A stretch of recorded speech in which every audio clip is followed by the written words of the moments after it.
No miréis la vida de fuera, porque la del espíritu es mejor. San Francisco de Asís. Francisco nació en Asís el 26 de septiembre del año 1182. Su padre era un próspero comerciante de telas llamado Pietro Bernardone. Desde niño, Francisco le ayudó en el negocio de las telas. En sus ratos libres leía poesía en francés provenzal y soñaba con ser un poeta famoso. Siendo ya un adolescente, en cierta ocasión, mientras atendía el negocio de su padre, llegó un mendigo a pedir limosna. Entonces Francisco, que estaba atendiendo a un cliente, echó al mendigo con duras palabras, pero de inmediato sintió un dolor en su corazón que lo impulsó a salir corriendo por las calles en busca del mendigo. Cuando lo encontró, le dio una generosa limosna, y desde ese día prometió que nunca más le negaría la ayuda a un pobre. Pero Francisco también tenía sus defectos. Era un joven pretencioso y derrochador, que gastaba el dinero a manos llenas en lujos y banalidades. Cuando tenía 17 años, se enroló en el ejército de Asís, para defender a su ciudad de los ataques de Perugia, una ciudad enemiga.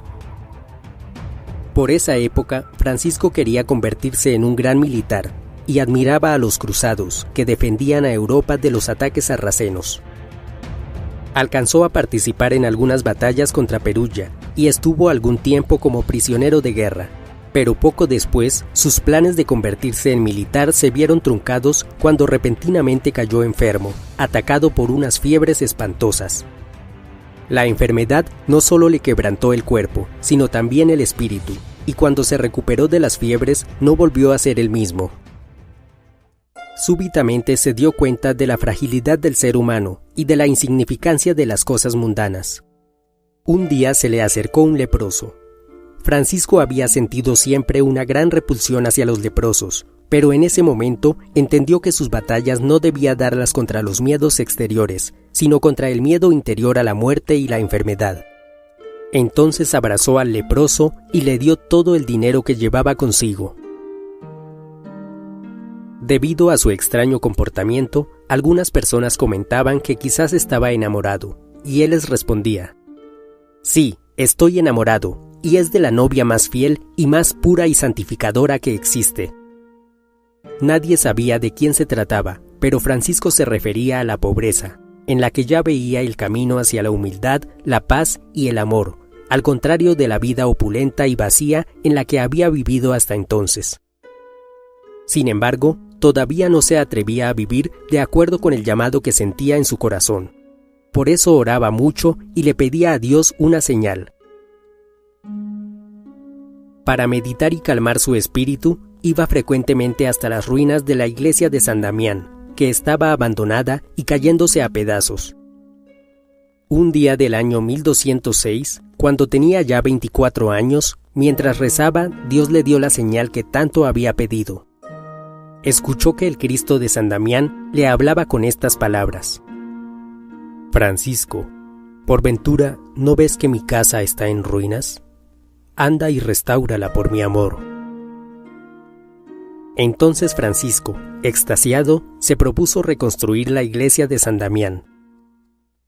Para recolectar el dinero necesario, vendió unas telas de la tienda de su padre, pero cuando su padre se enteró, se enfureció tanto que le dio a Francisco una paliza y lo encerró en un sótano bajo llave, como a un vulgar ladrón. Después lo llevó ante el juez de la ciudad, pero Francisco dijo que solo comparecería ante la justicia divina. Entonces su padre lo llevó ante el obispo de Asís, quien amonestó al joven para que devolviera el dinero e hiciera las paces con su padre. Pero Francisco se levantó y dijo: «Hasta hoy he llamado padre a Pietro Bernardone, pero ahora soy el siervo de Dios. Le restituiré no solo el dinero, sino cuanto pueda llamarse suyo, aun los vestidos que me dio y hasta su apellido. Lo que ha nacido de la carne es carne, pero lo que ha nacido del espíritu es espíritu. Hoy he vuelto a nacer». Entonces se quitó la ropa y encima arrojó el dinero. Luego le pidió al obispo su bendición, y aunque el obispo trató de cubrirlo con su manto, Francisco salió desnudo, como un recién nacido, al frío de la calle.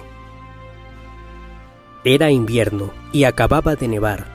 Francisco se dirigió al bosque, caminando sobre la nieve con los pies descalzos, y mientras contemplaba los árboles helados, comenzó a cantar canciones en francés provenzal. En el bosque se topó con unos ladrones que le preguntaron quién era, y él les contestó: «Soy el juglar de Dios». Los ladrones se burlaron de él y le dieron una fuerte paliza, pero cuando se marcharon, Francisco se puso en pie de un salto y siguió cantando.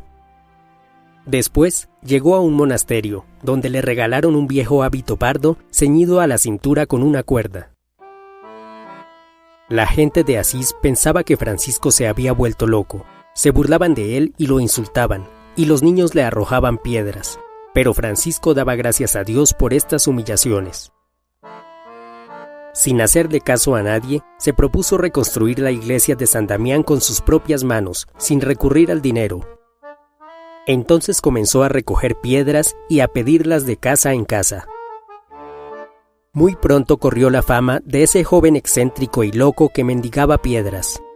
Esto despertó la curiosidad y la simpatía de algunas personas ricas y pobres, que comenzaron a ayudarle proporcionándole las piedras que necesitaba. Poco a poco, Francisco pudo reconstruir la iglesia de San Damián, ayudado por algunas personas humildes. Cuando terminó con San Damián, hizo lo mismo con otra iglesia dedicada a San Pedro, y luego con la iglesia de Santa María de los Ángeles de la Porciúncula. Esta última se convertiría en el principal lugar de reunión para los primeros franciscanos y para las personas sin hogar. El mayor deseo de Francisco era imitar el amor, la pobreza y la sencillez con que Jesús vivió en la tierra y poner en práctica sus palabras.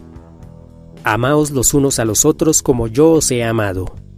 Si amáis solo a los que os aman, ¿qué tiene de particular? ¿No lo hacen también los gentiles? Amad a los que no os aman.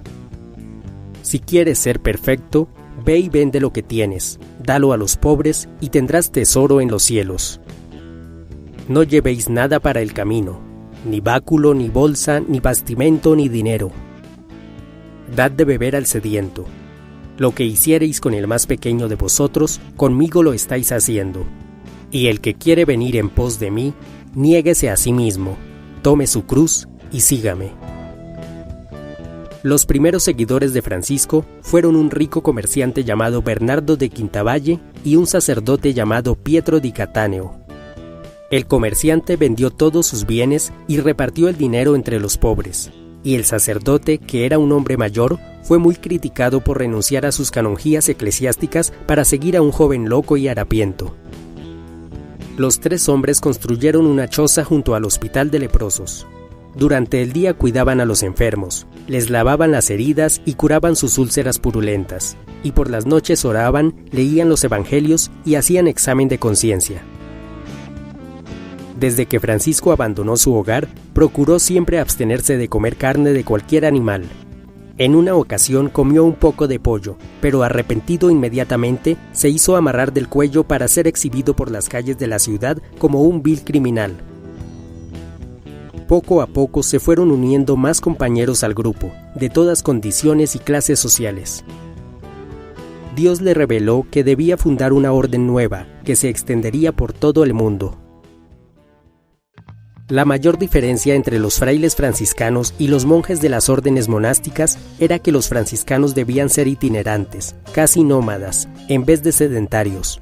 Debían mezclarse con el mundo sin ser contaminados por el mundo, y no debían tener pertenencias ni apegos materiales.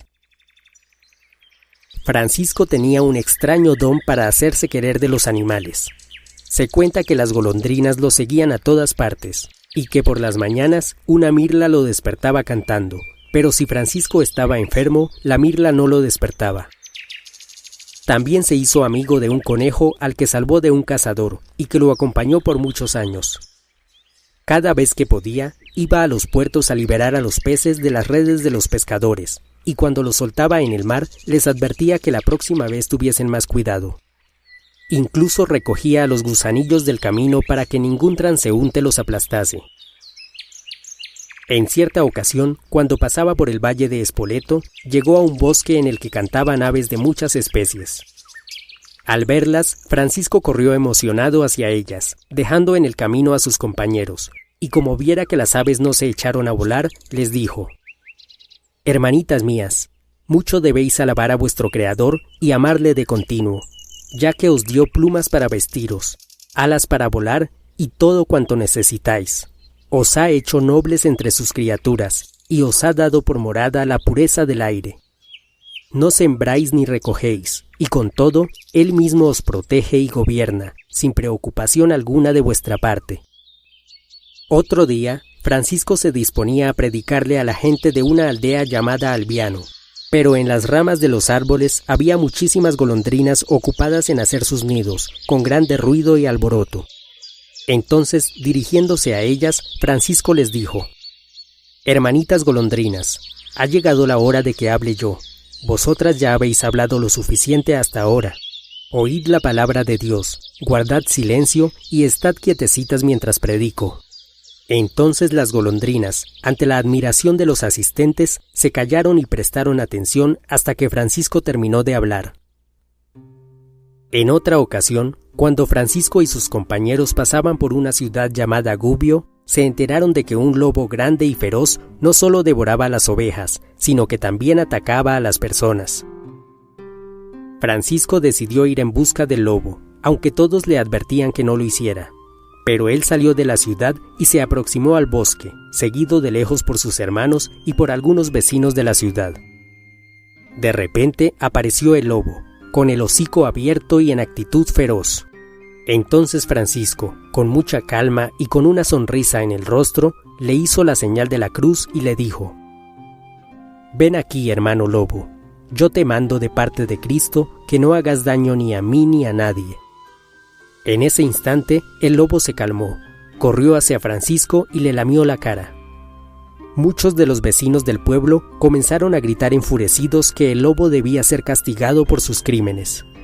Entonces Francisco, dirigiéndose de nuevo al animal, le dijo: «Hermano lobo, yo quiero hacer las paces entre tú y ellos, de manera que tú no les ofendas en adelante y ellos te perdonen toda ofensa pasada, y dejen de perseguirte los hombres y los perros». El lobo agachó sus orejas, le extendió su pata derecha en señal de amistad y luego le acompañó hasta la ciudad, donde se convocó a una asamblea comunitaria. Los vecinos se comprometieron a darle de comer al lobo si éste prometía no volver a cometer maldades. El lobo aceptó arrodillándose y le extendió nuevamente la pata a Francisco. A partir de entonces, el lobo visitaba las casas y la gente le daba carne fresca para que comiera. También se hizo amigo de los perros, y al cabo de 2 años murió de viejo. Su muerte fue muy lamentada por toda la ciudad.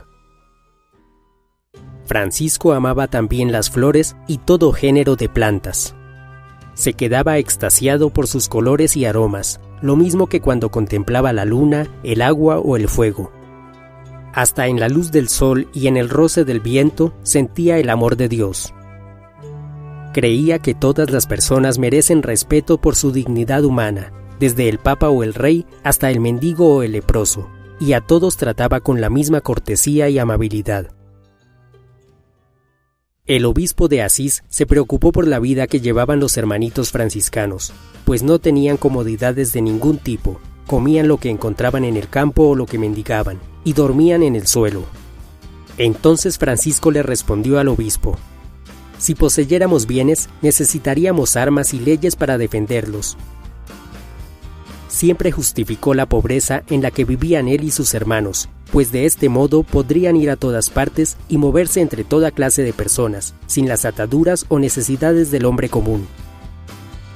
Para Francisco, sus hermanos debían ser más libres que el hombre corriente, libres del claustro y libres de las banalidades del mundo, libres para vivir de acuerdo con el mensaje del amor de Cristo. Iban de pueblo en pueblo descalzos, sin dinero ni equipajes. No se podían arruinar por